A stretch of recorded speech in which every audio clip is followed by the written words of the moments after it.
আমাদের এই ঢাকা শহরকে মৃত্যুপুরে বানিয়ে ফেলেছে।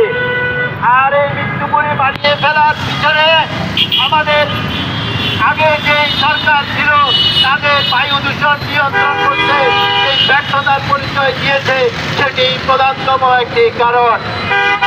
আমরা দেখতে পাচ্ছি একে একে খুন করা হচ্ছে, আবার অবশ্যই একে একে আমাদেরকে খুন করা হচ্ছে। শিকাগো বিশ্ববিদ্যালয় থেকে 2023 সালে একটি রিপোর্ট প্রকাশ করেছিল, সেখানে বলা হয়েছে ঢাকার মানুষের গড় আয়ু 6 থেকে 8 বছর কমে যাচ্ছে শুধুমাত্র বায়ু দূষণের কারণে। তৎকালীন সরকার এই তথ্যটির কোনো প্রতিবাদও করেনি, অর্থাৎ তারা মেনে নিয়েছে মানুষ তারা খুন করছে বিষাক্ত বায়ু সেবনের মাধ্যমে। এই যে আমার জীবন থেকে 8টি বছর নিয়ে যাওয়া হচ্ছে, লক্ষ লক্ষ পরিপূর্ণ মানুষের জীবন থেকে 8টি বছর নিয়ে যাওয়া হচ্ছে, এটি একটি খুন। আমরা তাদেরকে খুনের অভিযোগে অভিযুক্ত করতে চাই এই সমাবেশ থেকে। সম্মানিত শুনে আমরা এমন একটি বায়ু সেবন করছি যেটি সমাজের সর্বস্তরের মানুষ সেবন করছে। সেই বায়ুটি পৃথিবীর সবচেয়ে দূষিত এবং বিষাক্ত বায়ু। এই বায়ু সেবন যে আজকের যে শিশুটি করছে, আজকের জন্ম নেওয়া শিশুটি, মাতৃগর্ভে থাকা শিশুটি, প্রাপ্তবয়স্ক মানুষ, ছাত্র যুবক জনতা, চিকিৎসক, শিক্ষক, সাংবাদিক সবাই একই বায়ু সেবন করছে। অর্থাৎ সকলকে আমরা ধীরে ধীরে মৃত্যুর দিকে এগিয়ে দিচ্ছি, অথচ এই নির্মল বায়ু দেওয়ার জন্য যাদের দায়িত্ব ছিল তারা এসি রুমে বসে সুন্দর সুন্দর কথা বলে আমাদেরকে বুঝিয়ে দেওয়ার চেষ্টা করা হচ্ছে। আবার কেউ কেউ আমাদেরকে এয়ার পিউরিফায়ার ব্যবহারেরও পরামর্শ দিচ্ছেন। আমরা তাদেরকে বলতে চাই, এই দেশের মানুষ একটি ম্যান্ডেট দিয়ে এই নতুন সরকারকে, ইন্টেরিয়াম সরকারকে দায়িত্ব দিয়েছে। এখনো কেন আমাদেরকে রাস্তায় দাঁড়াতে হবে প্রশ্ন রাখতে চাই।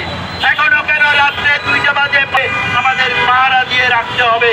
এটা খুবই লজ্জাজনক, এটা অনাকাঙ্ক্ষিত, এটার আমরা তীব্র নিন্দা জানাই। আমরা বাংলাদেশের ঢাকা শহরে বায়ু দূষণজনিত জরুরি স্বাস্থ্যগত জরুরি অবস্থা বা রেড অ্যালার্ট দাবি জানিয়ে আসছিলাম। সারা বাংলাদেশের বায়ু মান এখন ক্ষমতায় আছে, পরিবেশ অধিদপ্তরের পরিবেশ মন্ত্রণালয়ের যারা দায়িত্বে আছেন তাদেরকে লজ্জা লাগে না যে এই নির্মল বায়ুমান সূচকে সর্বোচ্চ 840 AQI নিয়ে অবস্থান করছে। যে বায়ু আমরা সেবন করছি সেটি একটি মৃত্যুকূপ, অর্থাৎ টর্চার চেম্বারেও হয়তো হিটলার এই ধরনের বিষাক্ত গ্যাসে মানুষকে নিয়ে গিয়েছে কিনা সন্দেহ রয়েছে। রাজশাহী, চট্টগ্রাম, সিলেট, নারায়ণগঞ্জ, গাজীপুর, ময়মনসিংহ, খুলনা, বাংলাদেশের এমন কোনো শহর নেই, এমন কোনো উপজেলা নেই যেখানে বিশুদ্ধ বায়ু নিশ্চিত করা গিয়েছে, যেখানে শুধুমাত্র দূষিত বায়ু সেবন করছে। এই দূষিত বায়ু সেবন আমরা আর করতে চাই না। সরকার ব্যর্থ হয়েছে। পূর্ববর্তী সরকার 15 বছরে ধারাবাহিকভাবে আমাদেরকে দূষিত বায়ু সেবন করতে বাধ্য করেছে। আমরা এখনো সেই ধারাবাহিকতা আমরা লক্ষ্য করছি। সরকারের ব্যর্থতার কারণে আমরা এখানে দাঁড়িয়ে আজকে বায়ু দূষণজনিত নাগরিক রেড অ্যালার্ট জারি করলাম। এই রেড অ্যালার্ট ততক্ষণ পর্যন্ত জারি থাকবে যতক্ষণ পর্যন্ত না যে ফিটনেসবিহীন গাড়িগুলো এখনো এখানে চলাচল করছে। আপনারা দেখেন এখনো সেই বান্দাবাদ আমলের বাসগুলো এখনো চলাচল করছে।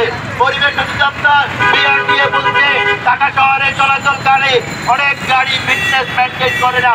তারাই আবার কোনো রকম জবাবদিহিতা ছাড়া, কোনো রকম এনফোর্সমেন্ট ছাড়া এই গাড়িগুলোকে কোনো ফিটনেস চেঞ্জ করতে হয়। এগুলো তো দেখলেই বুঝে যায় এগুলো ফিটনেস নাই, এই গাড়িগুলো চলাচল করছে। আমরা সুস্পষ্টভাবে কয়েকটি দাবি জানাতে চাই। প্রথম দাবি, নাগরিক স্বার্থ, নাগরিক স্বাস্থ্য বিবেচনায় বায়ু দূষণজনিত জরুরি স্বাস্থ্যগত রেড অ্যালার্ট এখনই জারি করা হোক। এই রেড অ্যালার্ট জারির সময় ফিটনেসবিহীন গাড়িগুলোকে অবশ্যই রাস্তা থেকে ফেজ আউট করতে হবে এবং সেটি আজকে থেকেই কার্যক্রম শুরু করতে হবে। বায়ু দূষণকারী ইটের ভাটাগুলোর বিরুদ্ধে এখনই জরুরি ব্যবস্থা গ্রহণ করা হবে। ব্যবহার করে দূষণকারী ইটের ভাটা, হাইড্রোলিক মিল, অন্যান্য ইন্ডাস্ট্রিগুলোর বিরুদ্ধে কার্যকর ব্যবস্থা গ্রহণ করা হোক। সিটি কর্পোরেশনের বর্জ্য ব্যবস্থাপনার ব্যর্থতা স্বীকার করে নিয়ে যত্রতত্র বর্জ্য পোড়ানো বন্ধ করতে হবে আজকে থেকে। ঢাকা শহরের নাগরিক ভোগান্তি কমানোর জন্য সাময়িকভাবে বায়ু দূষণ কমানোর জন্য আজকে থেকে মহামান্য হাইকোর্টের নির্দেশনা অনুযায়ী নিয়মিতভাবে রাস্তায় এবং রাস্তার পাশের গাছে পানি দিতে হবে। বায়ু দূষণকারী যে আমাদের দেশে রয়েছে তা নয়, আমাদের প্রতিবেশী রাষ্ট্র থেকেও বিশ্ব ব্যাংকের তথ্য অনুযায়ী প্রায় 30 ভাগ বায়ু দূষণ বাংলাদেশের সীমান্তে প্রবেশ করে। প্রতিবেশী রাষ্ট্র আমাদের সাথে কোনোভাবেই বন্ধুত্বপূর্ণ কোনো আচরণ করছে না। রাজনৈতিকভাবে যেমন তেমনি পরিবেশগতভাবেও তারা তাদের দূষিত বাতাস আমাদেরকে সেবন করতে বাধ্য করছে। সরকারের প্রতি আমাদের উদ্যোক্ত আহ্বান থাকবে, বাইলেটারাল আলোচনার মাধ্যমে প্রতিবেশী রাষ্ট্র থেকে দূষিত বাতাস আসার বিষয়ে একটি সুরাহা করতে হবে। আমরা দেখেছি যে একের পর এক শুধুমাত্র কথা দেওয়া হচ্ছে, কিন্তু সেই সমস্যা তিমিরে রয়ে গেছে। আমরা আর কোনো সুন্দর কথা আর বাণী আর বক্তব্য শুনতে চাই না।